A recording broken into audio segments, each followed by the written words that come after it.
Wait, should this be in the shot or should I put it over here? I'm just gonna be drinking a little bit. I don't know about this guy. I don't think he can be. Maybe. How you doing, guys? Welcome to Strong Tower Podcast, episode 2. My name is Chris Williams.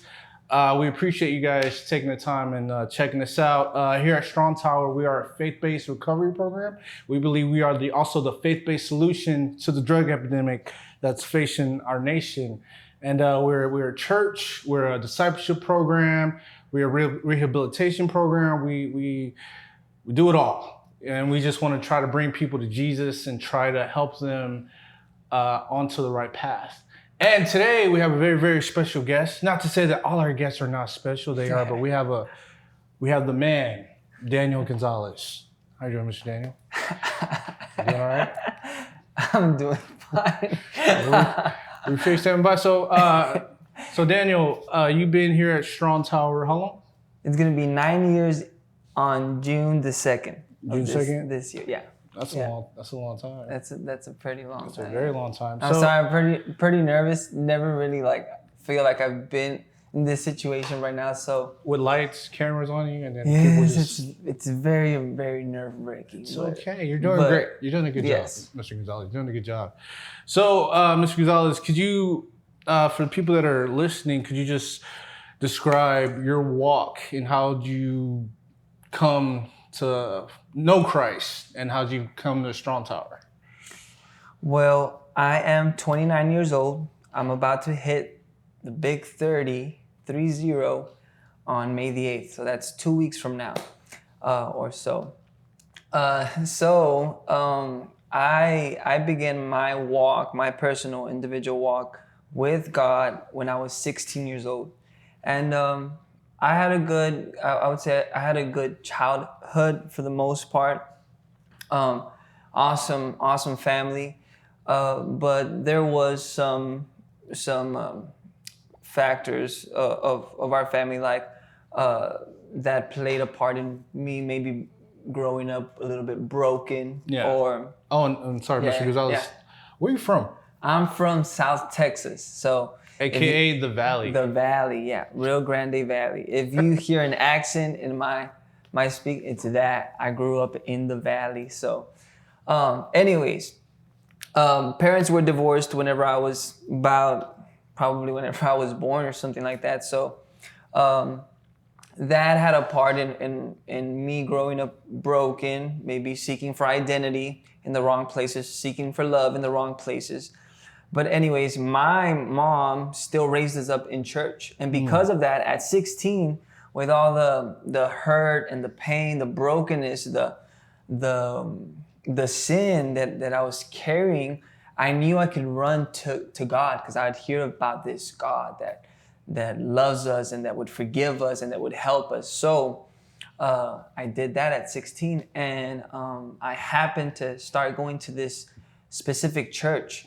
At the time was called Christian Worship Church. There in the Valley in Hidalgo, and it was a church that I love the leadership there because it would treat us like youth or young people like we were adults. They were teaching us the word. It wasn't like, hey, let's just get together and talk about I don't know, Frosty the Snowman. Like we were talking about the Old Testament. They were teaching us.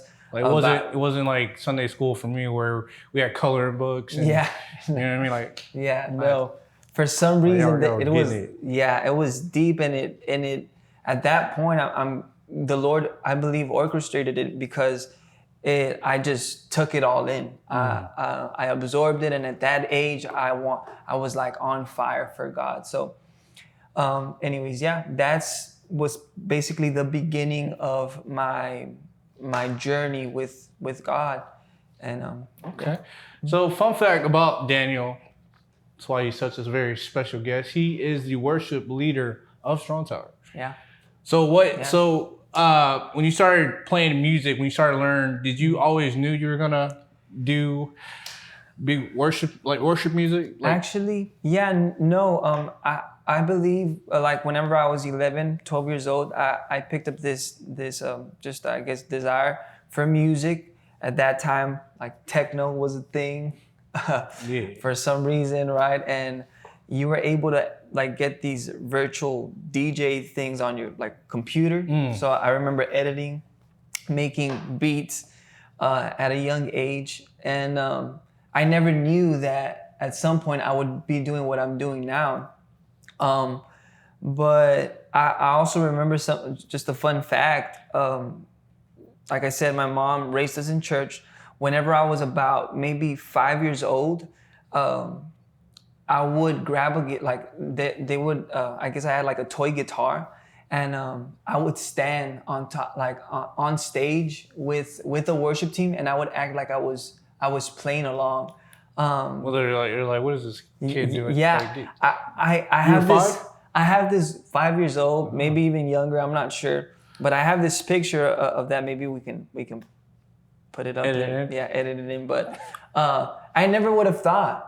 I still have vivid memories of asking the pastor at that time, "Hey, can I play today?" or whatever.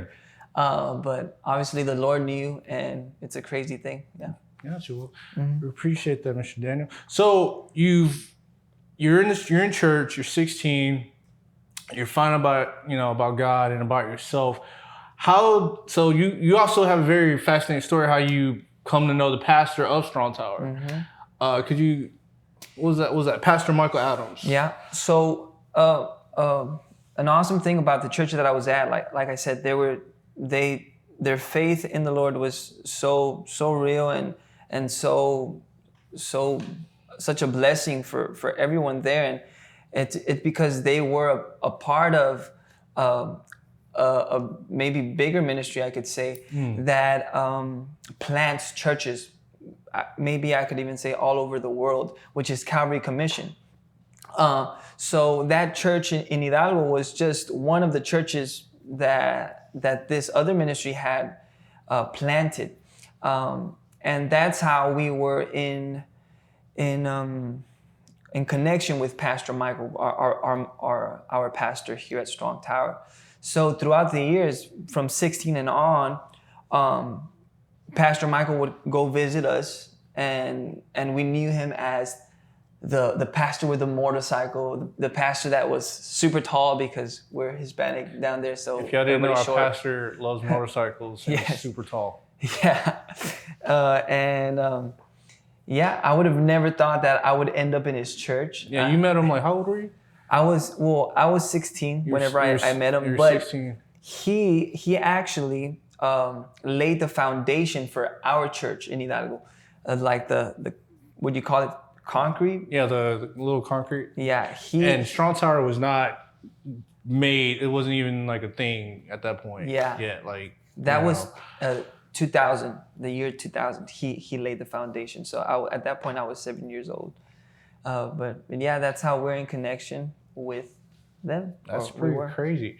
So so you come to Strong Tower. When did you come to Strong Tower? 2014. 2014. So you come in. You're on staff. You were on the worship team. You came in through the worship team, and then you saw multiple broken people come in. You know, so what was that like? I wasn't here in the beginning of Strong Tower, but you were. What was that like? Describe the beginning of Strong Tower. Well, when I had just gotten here, I think they already had like maybe 5 years into Strong Tower. But what I can say that's a contrast from then and now is right now we have about 50 to 60 students, men and women. Back then there was like 20 or 25 students all together. We actually didn't even have our own church services. We would bus the students to other churches on Sunday morning. I did not know that. So it was very different in that sense. Also, I mean, the way that it looked and all the additions that we have now, they weren't there.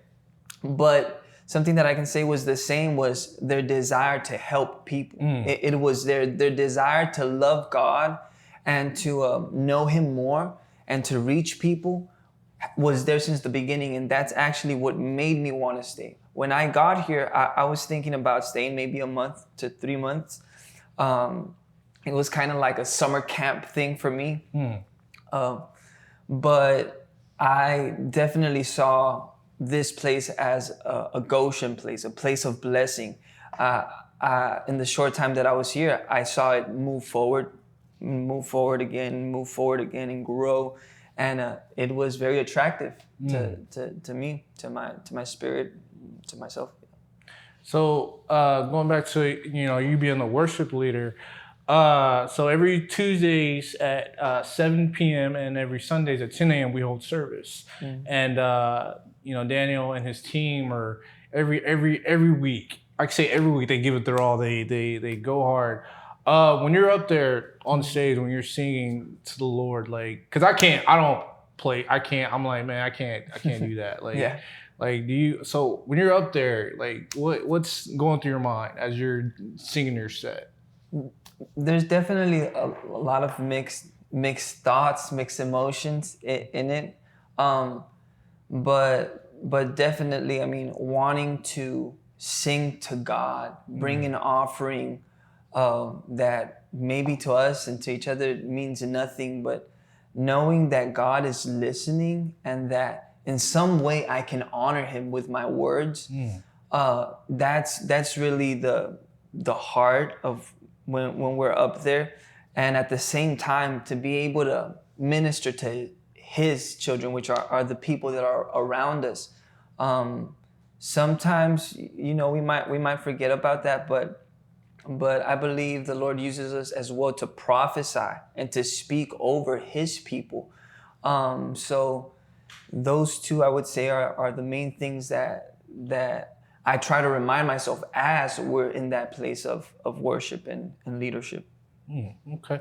So what, I guess the question that I'm looking for here is like, what keeps you like grounded? Like, what keeps you like, because some people, they can, on that stage, they can get feel themselves. But I've known this man for about 4 years now, and he's the humblest dude you could like come across. Like, humility. So how do you stay grounded in all that when playing music? I think it comes from a place of genuine knowledge of the Lord and knowing the Lord and knowing your place in the Lord, because you get to detect that.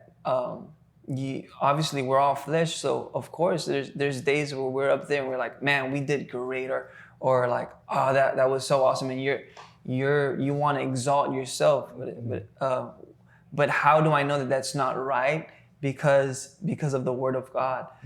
So the more that I've not only just been maybe like invested in my talent and I know I can do this at church and sing or play, but the more that I pursue the Lord and His Word, getting to know Him, I fall in love with His way of doing things. And whenever those temptations to exalt myself come, or those thoughts of like, oh, they did this wrong, or you did this wrong, whenever that comes, I know what the truth is, and I revert myself. I remind myself of the truth and what my response should be in those moments, and that is the way that you get grounded, because it's not a thing where you just reach this level of like perfection and you never have those thoughts. Like, those thoughts are going to be there, just like they are in other situations.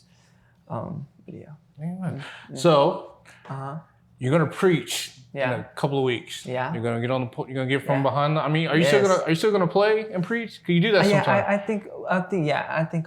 So what is a little sneak peek? What's your message going to be on? Oh, as of right now, and if the Lord doesn't lead me elsewhere, one of the main things is going to be the kingdom of God. Teaching about the kingdom and what that is, and what the Lord's thoughts about the kingdom are, and what therefore that we could learn what our thoughts should be about the kingdom. So yeah, the kingdom, May 7th, if you want to check that out on Facebook Live. It's a little sneak peek. He can't give it all away.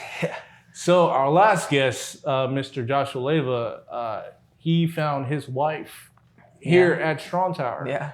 And, it's a small world because, Daniel, I believe you also met your betrothed here at Strong Tower. Yes, I did. Can you tell the people about that, or how God? Yeah, well, that's actually a great testimony as well of how God is so real.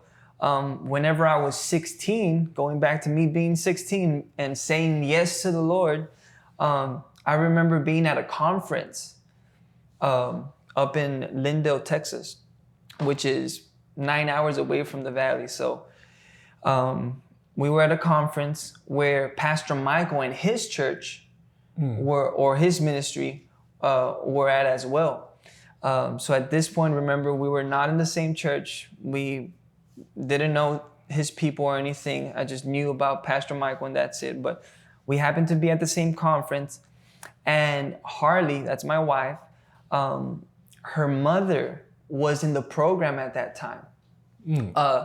So as we're in the conference, Strong Tower, Pastor Michael, and some of his students went up to the stage to give their testimonies. And I remember Mrs. Cat, which is Harley's mom, she was talking about how the Lord had radically saved her, and that she was telling us to pray for her because she had maybe burned that bridge with her daughter. She had lost the maybe custody of her daughters, something like that.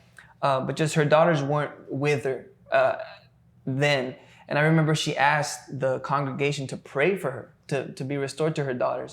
And I remember at 16 praying for that, not knowing Harley, not knowing Mrs. Cat, not knowing that, what was it, 21, not knowing that, that was a long time. Maybe 10 years later, I would marry that daughter that would be restored to her. But anyways, I got here whenever I was 21, and Harley by that time had already been restored to her mother. And I think maybe 3-4 years into being here, I saw Harley one day. She was a little bit more grown up, and I was like,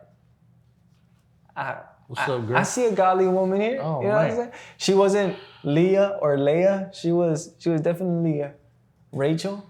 And I was like, what's up, girl?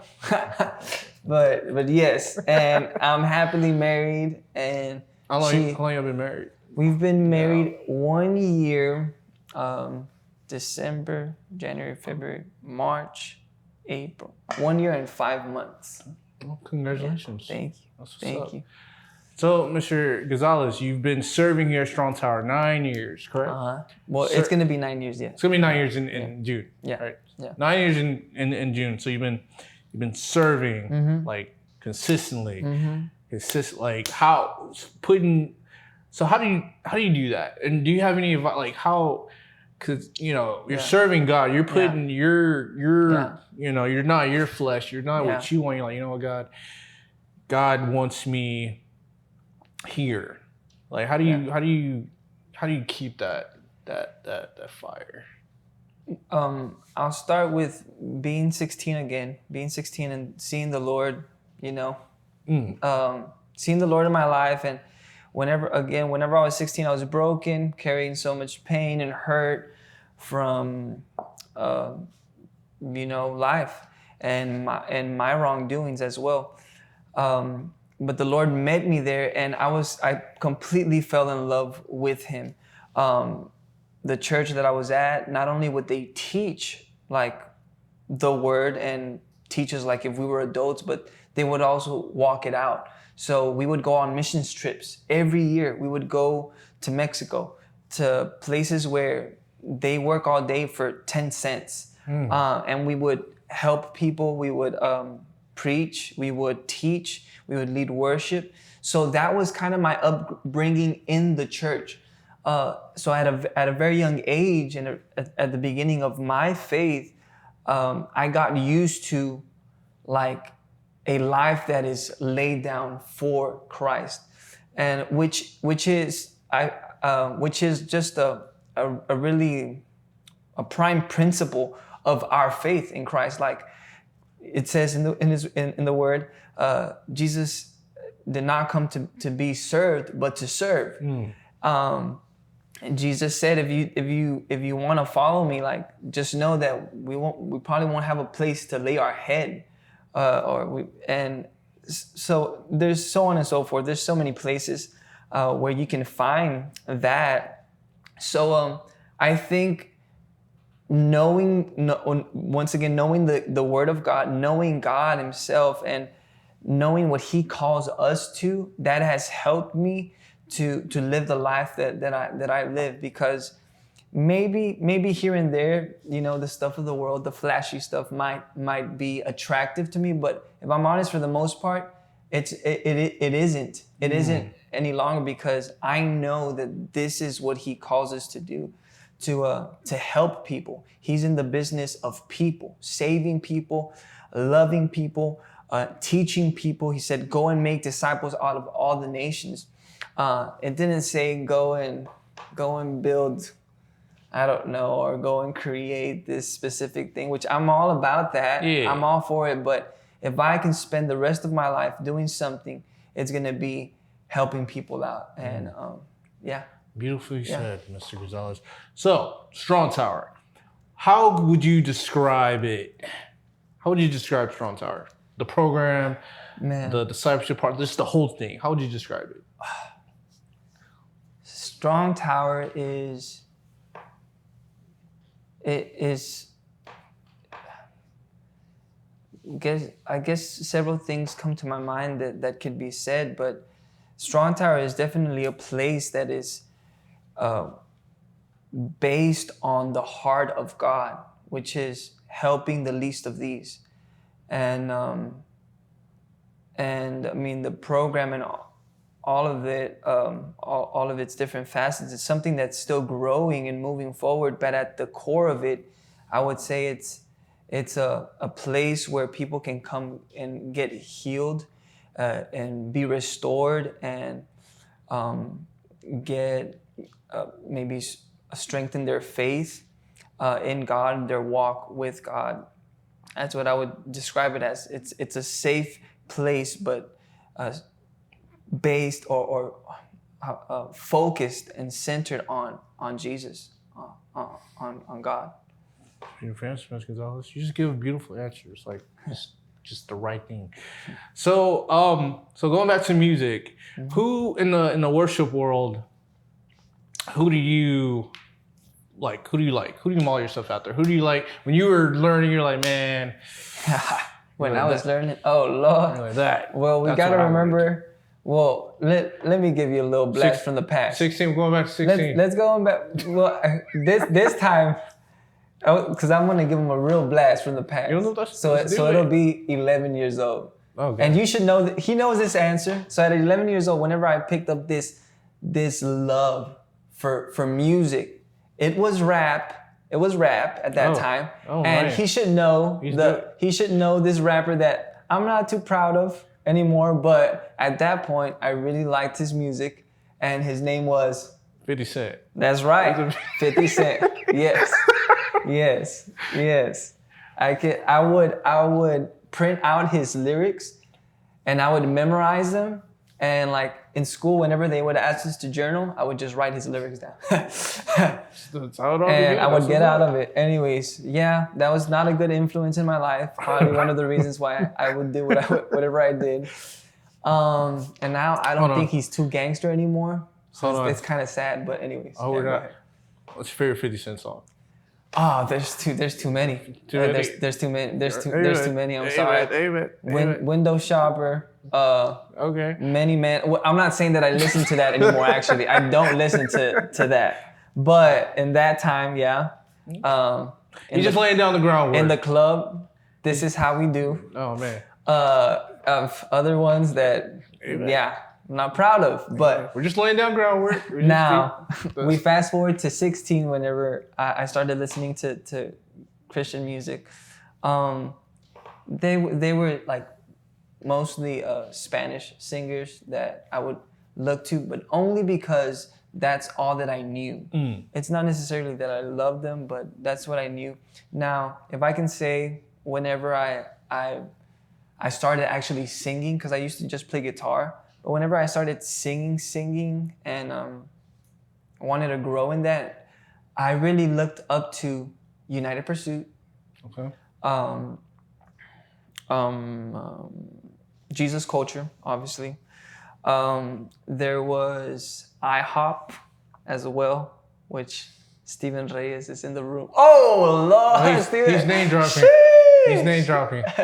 Name dropping. Oh, that's my friend, by the way. Anyways, Yes, sir. but Yes, ladies and gentlemen, we do have Steven Reyes from the International House of Prayer. He's in the room. He's chilling. He's behind the camera. We appreciate you. On some Reyes. coffee? Okay. We appreciate you. But yeah, and that time, whenever I was on the IHOP kick, it was definitely John Thurlow and Corey Asbury, or Asbury, however you say his name. They were my some of the ones that I wanted to be like. Gotcha. Yeah. Now, Mr. Gonzalez. I heard got a couple songs out on Spotify. You right. Yes, I did. Right? Yeah. Right. You write your own songs. I Right? What are the names of your songs? I mean, there's several songs, but I mean, like, yeah, Desperate is Desperate. Was it the Just a Season? Just a Season. That's my favorite, by the way. Just a Season. So these songs, when you're writing, I've never written a song before. So what's the process when you're writing a worship song? Where you're like, what? For me, yeah, I think it's different for everyone, but for me, it's always a lyric. A lyric will come to mind, and I'm like, man, that would be good. Like Just a Season.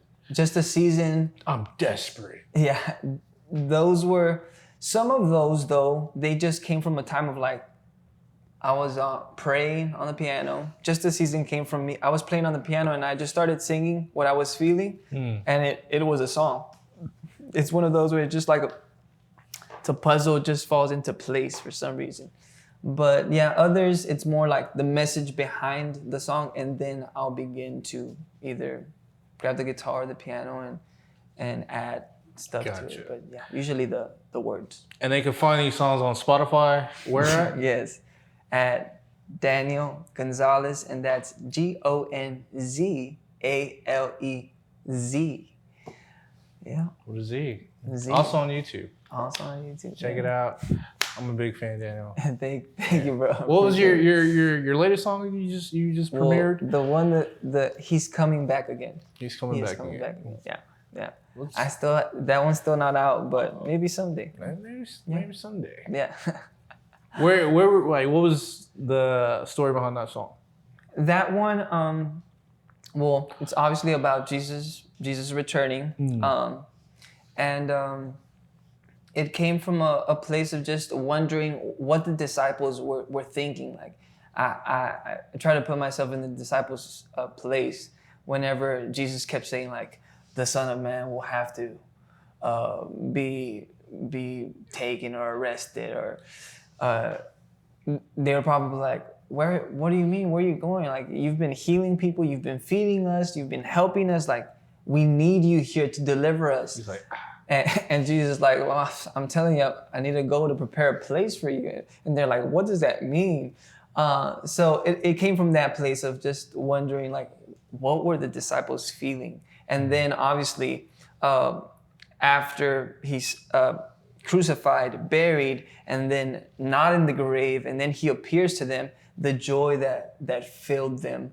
And just the renewed hope that they had.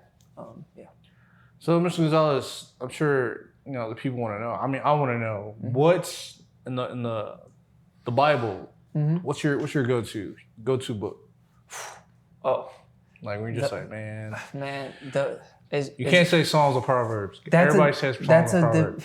that's a Everybody- very difficult one because the more that I've read it, the more that I continue to study and grow, and it's just like everything is just so good. You find him in every place. But if you want me to tell you a few of We my would have took that answer. present- That was a good answer. Okay, all right, We'll take that Yeah. answer. It's It's all so good. good, yeah. It's all the go-tos. All the Yeah. go-tos. So, Mr. Gonzalez, so the chapel opens Right here now, at Strong Tower. The chapel's open at like, when do you open it? like at 7. At 7. Mhm. So I usually see you in there. Like you wake up early. Like, what's your morning ritual? Morning ritual would be, either the alarm goes off or it doesn't, and my eyes are open and pray, thank the Lord, get ready, obviously, and I go to the chapel. I turn on the lights, the soundboard, the screens, all of that. Play our worship playlist that probably has to be updated. I mean, it wouldn't hurt. It wouldn't hurt. It's a good playlist. It's a good playlist. Be updated. It's just for a season, Yeah. But and then just sit there, pray, seek the Lord, and I'll say this, like I remember before you married Harley. I remember that's you were all about that, and you were fasting. Yeah. And you were like every Tuesday, like you were. Yeah, that year that was my commitment to the Lord. Every Tuesday, You were about that life, and I was like, man, that's very encouraging. I didn't do it, but I was encouraged to do it. Like, I was like, man.